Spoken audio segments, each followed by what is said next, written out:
నమస్కారం. నేను ఈవేళ ముఖ్యంగా ప్రెస్తో మాట్లాడుతా మీ ద్వారా గవర్నమెంట్ని అడుగుతా ఉన్నాను. ప్రవీణ్ పగడాల చనిపోయి 11 నెలలు ఇంచుమించుగా మార్చి 24న 2025లో ఆయన చంపబడ్డాడు. చంపబడిన తర్వాత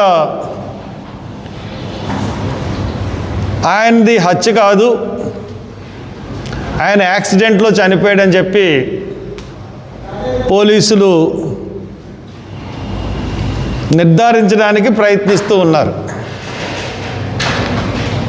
ఇప్పుడు దాకా కూడా నిర్ధారించలేదు. ఈ లోపల చంద్రబాబు నాయుడు గారు చాలా చోట్ల వివిధ రకాల స్టేజీల మీద ఒక తాగుబోతు పాస్టరు హైదరాబాద్ నుంచి తాక్కుంటా బయలుదేరి రాజమండ్రి వెళ్తూ మధ్యలో చనిపోయాడు. రాజమండ్రి దగ్గర యాక్సిడెంట్ చేసుకుని దానికి కొంతమంది శక్తులు మతోన్మాదాన్ని రెచ్చగొట్టాలని ప్రయత్నించారని చెప్పి చంద్రబాబు నాయుడు గారు చెప్పడం జరిగింది. చాలా మీటింగుల్లో చెప్పాడు ఆయన. చంద్రబాబు గారు,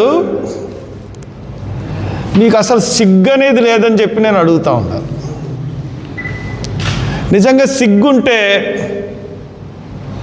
నేను అడుగుతున్న ప్రశ్నకి సమాధానం చెప్పండి. మార్చి 24న చనిపోతే నేను ఏప్రిల్లో కోర్టులో పిటిషన్ వేశాను, పబ్లిక్ ఇంట్రెస్ట్ లిటిగేషన్ పిటిషన్ వేశాను. దానికి 5 లక్షలు కట్టమని చెప్పి కోర్టు చెప్తే పబ్లిక్ నుంచి కలెక్ట్ చేసి 5 లక్షలు నేను కోర్టుకి కట్టాను. కోర్టు వాదనలో అక్టోబర్లో కౌంటర్ ఏమని ప్రభుత్వానికి చెప్పింది. అప్పటికి రెండోసారి చెప్తే సంతకాల దగ్గర ఉందండి, కౌంటరు సంతకాల్లో ఉంది, ఆ సంతకాలు అయిపోతే సబ్మిట్ చేస్తామని చెప్పి ప్రభుత్వ లాయర్లు చెప్పారు. అక్టోబర్ నుంచి ఇది ఫిబ్రవరి, ఈ రోజు వరకు కౌంటర్ ఎందుకు వేయలేకపోయింది ప్రభుత్వం? మరి మీకు తాగి చనిపోయాడని చెప్పేసి వివిధ స్టేజ్ల మీద ముఖ్యమంత్రి స్థాయిగా ఉన్నవాళ్ళు చాలా ఎక్కువ మాట్లాడారు కదా, మరి ఎందుకు కౌంటర్ వేయలేకపోతున్నారు?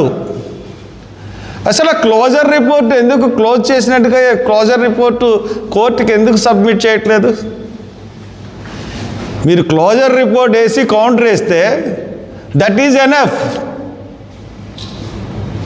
ఒక్క పోస్ట్ మార్టం రిపోర్ట్ ఒక్కటి చాలు ప్రవీణ్ పగడాలని చంపేశారనడానికి. ఇంకే సాక్ష్యాలు అవసరం లేదు. ఆ రోజున మొదటి రోజున జరిగిన autopsy report, post mortem report, ఏమేమి దెబ్బలు ఉన్నాయి అతని ఒంటి మీద, ఏ రకంగా అతను కొట్టారు, హింసించారన్నది పోస్ట్ మార్టం రిపోర్టు చెప్తా ఉంది. ఆ ఒక్క పోస్ట్ మార్టం రిపోర్ట్తోనే ఇది హత్య అని చెప్పేసి క్లియర్గా అర్థమయ్యేటట్టుగా ప్రజలకి అందరికీ అర్థమైపోద్ది. కోర్టు చెప్తుంది, మా అందరికీ తెలుస్తుంది హత్య అని. పోలీసులు ఎందుకు ఈ హత్యని దాస్తున్నారు? ఈ నేరస్తుల్ని కనిపెట్టకుండా ఎందుకు తాత్సరం చేశారు? మొదటి నుంచి ఈ హత్యని యాక్సిడెంట్గా చూపించాలని ఎందుకు ప్రయత్నం చేశారు? ఇవన్నీ క్వశ్చన్లకి ఇప్పుడు దాకా ప్రభుత్వం దగ్గర నుంచి సమాధానం లేదు. ఇకపోతే మొన్న నేను పోలీసు అసోసియేషన్ ఉందోటి, ఎవరన్నా ప్రతిపక్ష నాయకులు వాళ్ళ ఎస్ఐని కానీ సిఐని కానీ ఎవరన్నా మాట్లాడితే ఆ పోలీస్ సంఘం బయటకు వస్తుంది, కలుగులోంచి ఎలుకలాగా బయటకు వచ్చి పావులాగా hat hoot Honth hot hoot అని మాట్లాడుతుంది. అసలు మీకు సిగ్గుందా పోలీస్ అసోసియేషన్ సంఘానికి? ఒక సిఐ చనిపోయాడు పరకామణి కేసులో. పరకామణి కేసులో ఒక సిఐ ట్రైన్ నుంచి తోసి చంపబడ్డాడు. ఆ కేసులో ఇప్పుడు దాకా నిందితుల్ని పట్టుకోమని కానీ పట్టించమని కానీ మీ పోలీస్ అసోసియేషన్ సంఘం ఒక్క ఖండన ఇవ్వలేదు, కనీసం ఒక స్టేట్మెంట్ కూడా ఇవ్వలేదు.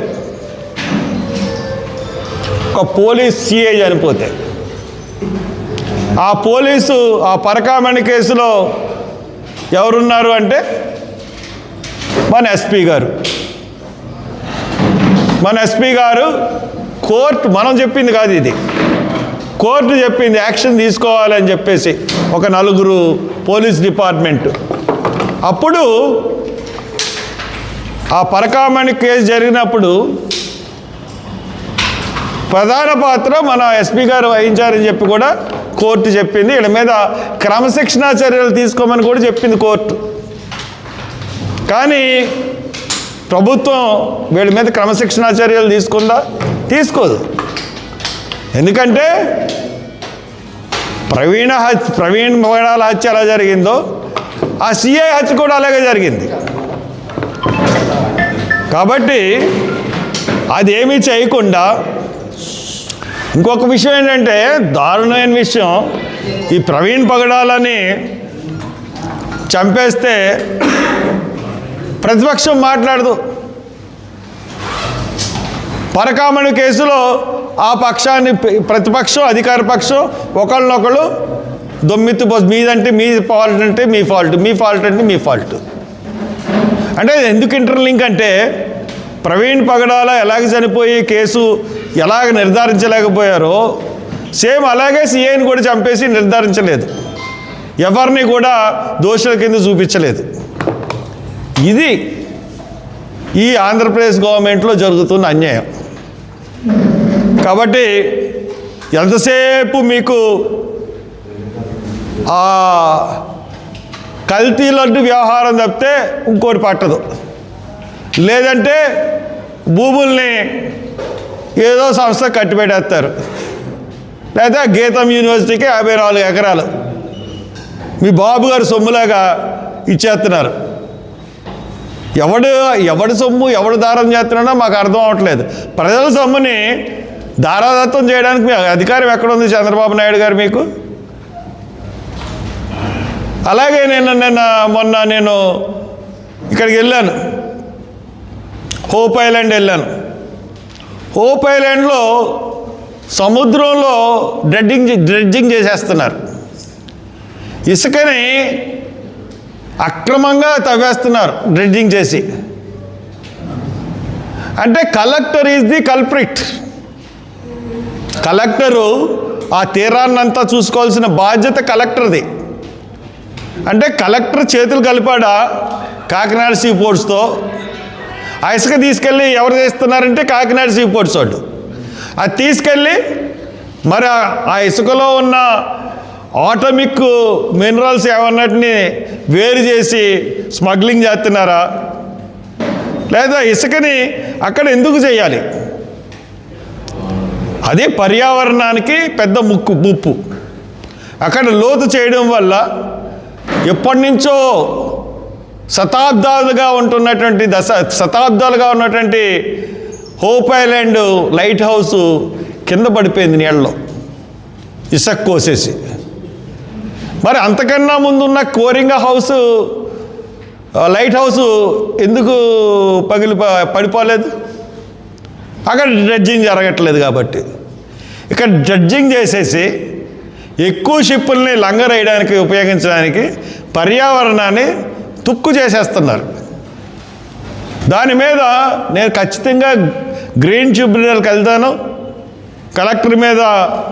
ఎందుకంటే ఇంతకుముందు నా టైంలో ఇదే కాకినాడ సీ పోర్ట్స్ ఇలా అక్రమంగా తీసేస్తే నేను రిపోర్ట్ ఇస్తే 9 కోట్లు ఫైన్ వేశారు కాకినాడ సీ పోర్ట్స్కి. కట్టలేదని మళ్ళీ ఇంకో 9 యాడ్ చేసి 18 కోట్లు ఫైన్ వేశారు. ఆ కాకినాడ సీ పోర్ట్స్ని జగన్ తీసేసుకున్నాడని చెప్పేసి అన్నారు. మరి ఇప్పుడు అతను కేవీ రావు దగ్గర ఉందా లేకపోతే లోకేష్ దగ్గర ఉందా కాకినాడ సీపోర్టు? మరి ఎందుకు వీళ్ళ దగ్గర లేకపోతే నిజంగా కేవీ రావు మెయింటైన్ చేస్తే ఎందుకు పర్యావరణాన్ని మీరు పాడు చేసేటట్టుగా అక్కడ మీ చర్యలు ఉంటున్నాయి? మీ చర్యలు ఉంటే కలెక్టర్ ఒకవేళ మీకు సంబంధం లేకపోతే కలెక్టర్ ఎలా పర్మిషన్ ఇచ్చి కలెక్టర్ ఎలా తప్పిస్తున్నాడు దాన్ని? దీనన్నిటికీ కూడా ప్రభుత్వం సమాధానం చెప్పాలి. చాలా దారుణంగా ఉంటున్నాయి. అసలు రాష్ట్ర ప్రభుత్వం పనితీరు ఎలా ఉందంటే భూములు ఇచ్చేయడం, పరిశ్రమలు రావు మనకి, లేకపోతే మొబిలైజేషన్ అమౌంట్స్ ఇచ్చేయడం, ఇక్కడ చదువుకుంటున్న పిల్లల్ని పస్తు పెట్టడం, ఫీజు రియంబర్స్మెంట్ ఇవ్వకుండా, రోగులకి ఆరోగ్యశ్రీ ఇవ్వకుండా రోగులను బాధ పెట్టడం. ఇదే మీ ప్రభుత్వ విధానంలా కనబడుతుంది కానీ ఇంకో పరిపాలన అంటూ మీకు లేదు. ప్రజలు విసిగిపోయారు మీ పరిపాలనతో. ఎప్పుడు ఎలక్షన్స్ వస్తాయా అని కాసుకుని కూర్చున్నారు. ఎందువల్లంటే 2014 నుంచి 2026 12 సంవత్సరాలు ఈ రెండు గవర్నమెంట్లో కూడా ప్రజలు అరాచక పరిపాలన చూస్తున్నారు. ఎంత అరాచకమైన పరిపాలన అంటే ఆ పార్టీ మీద ఏళ్ళు, ఈ పార్టీ మీద ఏళ్ళు, దాడులు, కులాల మధ్య చిచ్చులు పెట్టడం, కులాలను చిచ్చులు పెట్టి ప్రతి కులాన్ని వాళ్ళ వైపుకు లాక్కోవడం, లేకపోతే గవర్నమెంట్ భూములు దోసుకోవడం. ఈ రెండు ప్రభుత్వాలు వీటికే పరిమితమైనవి. వీళ్ళ మీద ఒకళ్ళొకళ్ళు కేసులు పెట్టుకోవడం తప్పితే ఇంకో పరిపాలన లేదు. కాబట్టి ఈ రెండు ప్రభుత్వాలని కూడా ప్రజలు గమనిస్తున్నారు. ప్రజలు ఖచ్చితంగా మార్పు వైపు పయనిస్తున్నారు. ఈ రెండు గవర్నమెంట్లని కూడా ఖచ్చితంగా ప్రజలు చీకొట్టే రోజులు త్వరలో వస్తాయని చెప్పి నేను మీకు తెలియజేస్తున్నాను. Thank you. అంటే లడ్డు కల్తీ లడ్డు విషయంలోనండి ఒక సిబిఐ ఎవరేశారండి?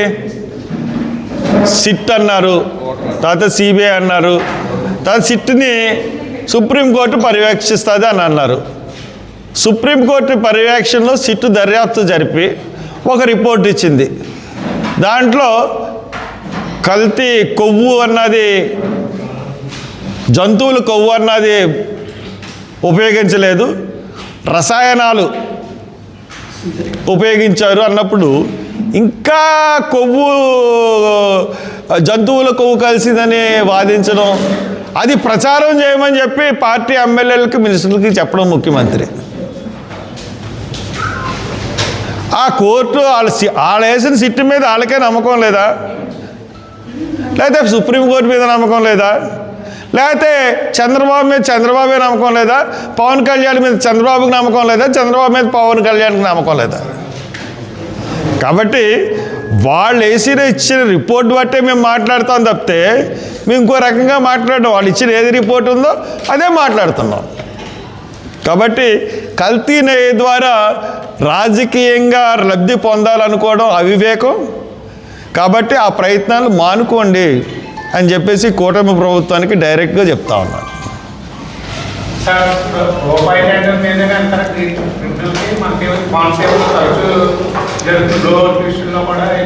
దాని విషయంలో కూడా వెళ్తానండి.